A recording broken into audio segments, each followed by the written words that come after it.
The Sahaba, when arrows were flying on the day of Uhud, they were jumping up to try and stop it from hitting the Prophet ﷺ.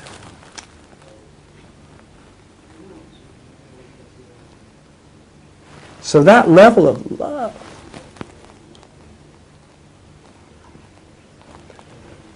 You know, that's what you want people to have.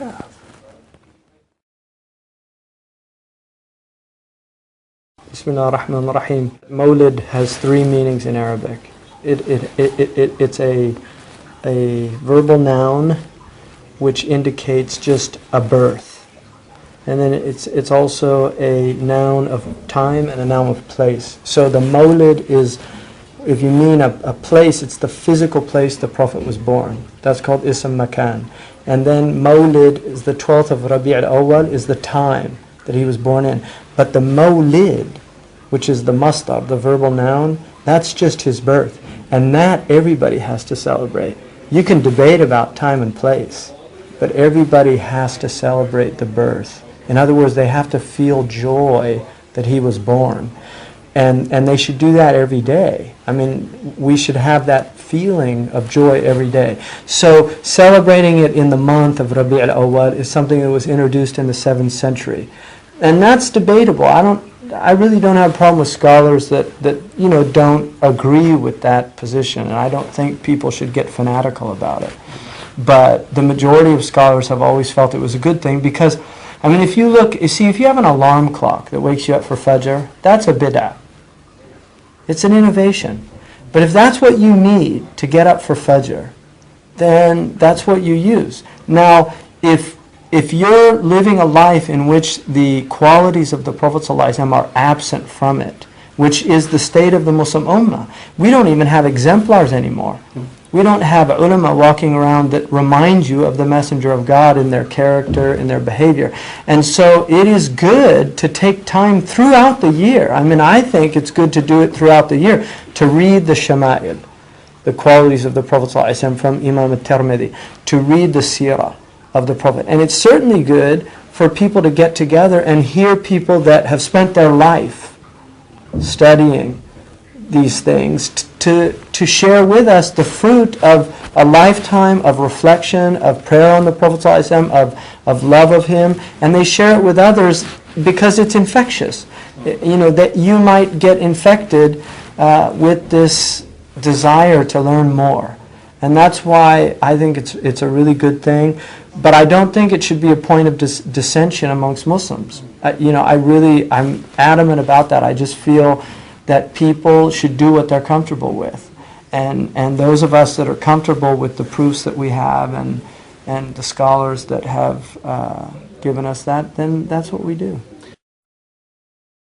See, I was reading the other day, In the Barbary States, which was written by, I think it was an American who was visiting Morocco, Algeria, Tunisia. This is turn of the century, 20th century. So it's like 1904 or 5.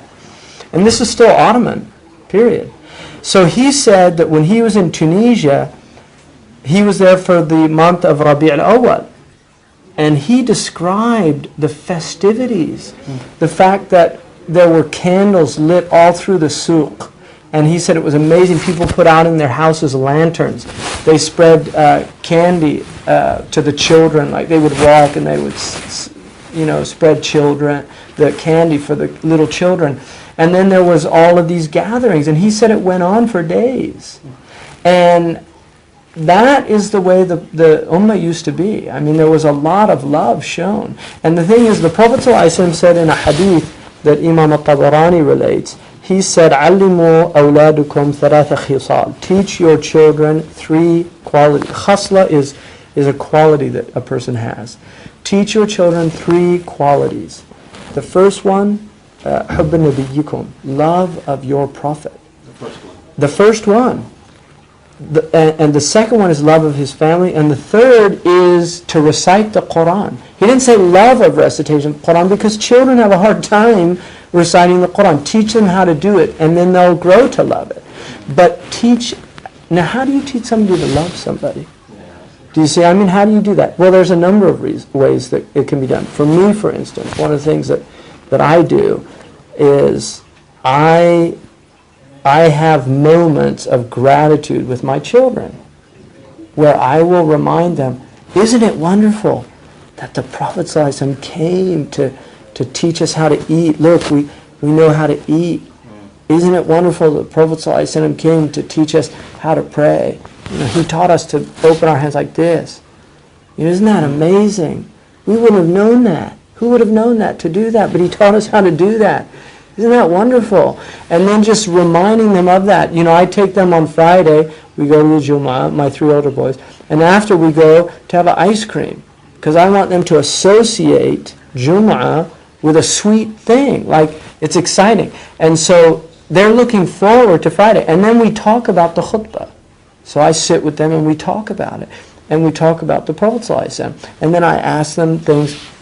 How many children did he have? And then we talk about the children.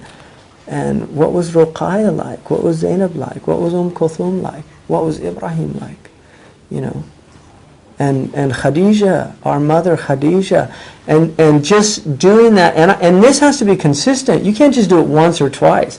This is like all the time. So that they are immersed in this sense of everything we have is because of the Prophet ﷺ. Do you see? That's how they experience it, because you have to teach them to love the Prophet. And I gave a khutbah last week, and one of the things I said in the khutbah, and my boys were there, all 3 of them. One of the things I said was that the Sahaba, when arrows were flying on the day of Uhud, they were jumping up to try and stop it from hitting the Prophet ﷺ.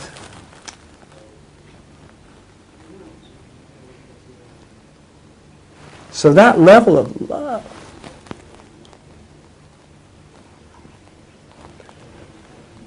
that's what you want people to have. That they love the Prophet. Because you can't teach that. That comes from that's what a parent will do for its child. You see. When you hear bullets, everybody hits the ground. You have to train Secret Service to go against their nature. But if you hear bullets and your child's there, you're going to run to cover that child if you've got any humanity. Why? Because that child is precious to you. More precious than yourself. And that's what they had about the Prophet ﷺ. He was more precious to them than their own selves. And he said, you have not tasted the sweetness of faith. مَا ذَاقَ حَلَاوَةَ الْإِيمَانِ حَتَّى until يَكُونَ اللَّهُ وَرَسُولُهُ أَحَبَّ إِلَيْهِ مِمَّا سِوَاهُمَا. Until Allah and His Messenger are more beloved to him than his own self. That's the sweetness of faith. And that's when faith is real. Other than that, it's not real.